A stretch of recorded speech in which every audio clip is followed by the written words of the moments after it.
This is take 6 or 7. I don't know, I lost count.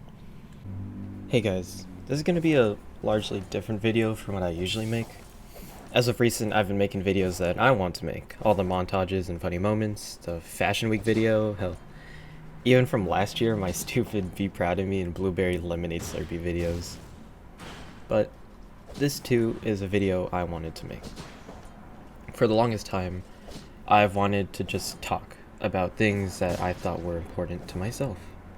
My therapist had told me that with my emotional intelligence and wisdom beyond my years, I should start a podcast. Then I told her, with the utmost respect, who the fuck would listen to me? I'm kidding. I told her I would if anyone would listen, but there's no guarantee. But then I thought about it, and then I told her, you know what, maybe I'll make a video. So I drafted up a quick script, shared it with her, and she said, go for it. So go ahead, relax, and I really mean relax. I'm talking serious deep breaths, really let that air sit in your lungs. Unclench your jaw. I have a bad habit of gritting my teeth. And relax your shoulders. Just let them drop. I'm probably going to talk about some stuff that you may find uncomfortable or may make you scared for me, but I assure you, I just want you to listen. Things lately have felt unreal, like one big blur. So much time has passed and so many opportunities feel like they just keep slipping from my fingers. Like a bad day at the beach where all you can do is sit on the shore and watch as the sand falls apart in your hands. It's been the cause of a lot of my anxieties lately, and I've been spending a lot of time thinking about what I'm doing wrong. Instant red flag. What I'm doing wrong? What a stupid idea. But hear me out. I tend to get lost in my own head a lot, and when that happens, my room becomes an echo chamber of negative thoughts that all want me dead. It's a miserable time, but I haven't lost yet. I crawl out of this echo chamber, exhausted, lifeless, without any sort of want or desire to do things I previously liked. However, that's okay. Time will heal that. I think something I learned, especially recently, is that some things, say my echo chamber and its shitty thoughts, are genuinely out of my control. Most, if not all the bad things that tend to happen to us are outside of our control. We just gotta be able to roll with the punches and let life take us to where it will. I had a teacher in high school. I failed her class, but I liked her a lot. She was extremely friendly, and once you got to know her, she was pretty nice to talk to.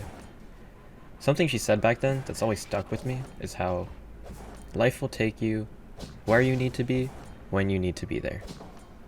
Now, that isn't exactly verbatim, as it's been some time since then, but the gist of the message remains the same. To not worry too much about the specifics and to just live life. This isn't to say that we should just relax all the time and give up. That's the last message I'd like to give anyone. But it's important to recognize what we can do, which is our best. Improvement isn't linear. There's no direct path from unwell to perfect. Once you realize that, it makes doing your best seem easier in a sense. There are always going to be roadblocks and mistakes that'll mess up your progress, but those are out of your control. There's no train that'll take us straight to where we want. It's more like driving a car. And suddenly the engine gives out. Ah, shit. Looks like we gotta call roadside service. Once that's taken care of, you're out driving again. Oops, you forgot your wallet. How are you gonna buy that Pokemon booster pack? So you go back, you pick up your wallet, drive all the way back. By the time you do that, Pokemon Center's closed. Shit. Looks like you gotta go tomorrow. But as long as you do go tomorrow, that's improvement. And maybe, just maybe, you'll pull that first edition shiny Charizard. As long as you keep going, you will see improvement in the long run. Analogy aside, my brain is always going to come up with some messed up stuff to make me sad. That's my roadblock. But as long as I do what I can, what's within my grasp, it'll become a hell of a lot easier to deal with whatever comes my way. In that same vein, I think we should sort of highlight that main feeling, that helplessness and sadness that washes over us from time to time. We are taught from such an early age that being sad is bad, and that being happy is good. From an objective standpoint, I agree. It sucks to feel sad, and personally, I used to do all I can to suppress that feeling and hide from it. But it never worked. Since I thought about it that way, all I found was that I got tired from running away. And when that happened, I got doubly sad when it caught up.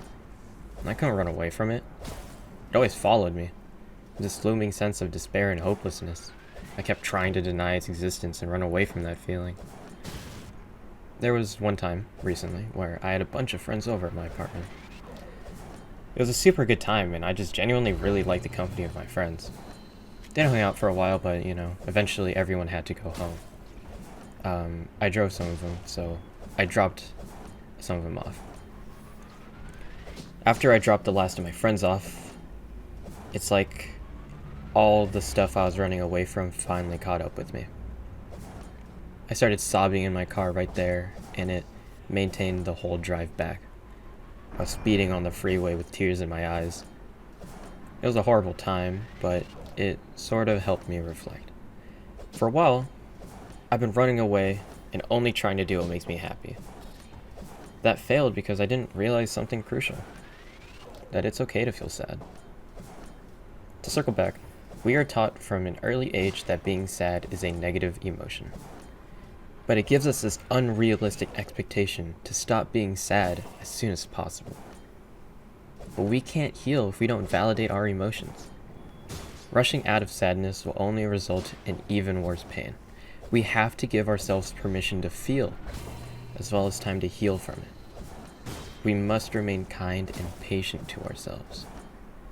It's kind of fucked up, that we have the capability to give this patience and love to our friends.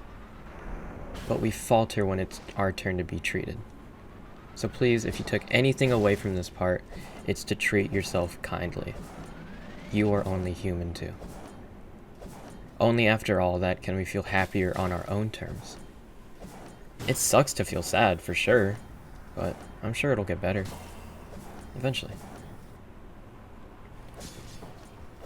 After hearing all this, I'm sure that I don't really sound like the most mentally sound or wise person to be giving this advice, but to be honest, I made this video for me.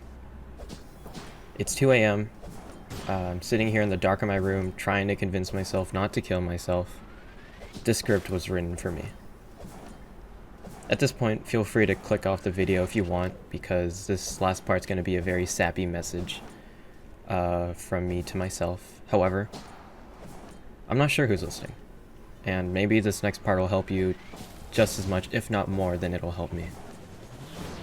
So, as a reminder, do what you can. Things will remain outside of your control, but as long as you take care of what you can, it will be alright. As for feeling sad, that's fine. Heal at your own pace. There's no rush to feel great. Your friends will be right there waiting for you with open arms. And on a final note, you're doing your best. That's fucking awesome. Alright. Love you.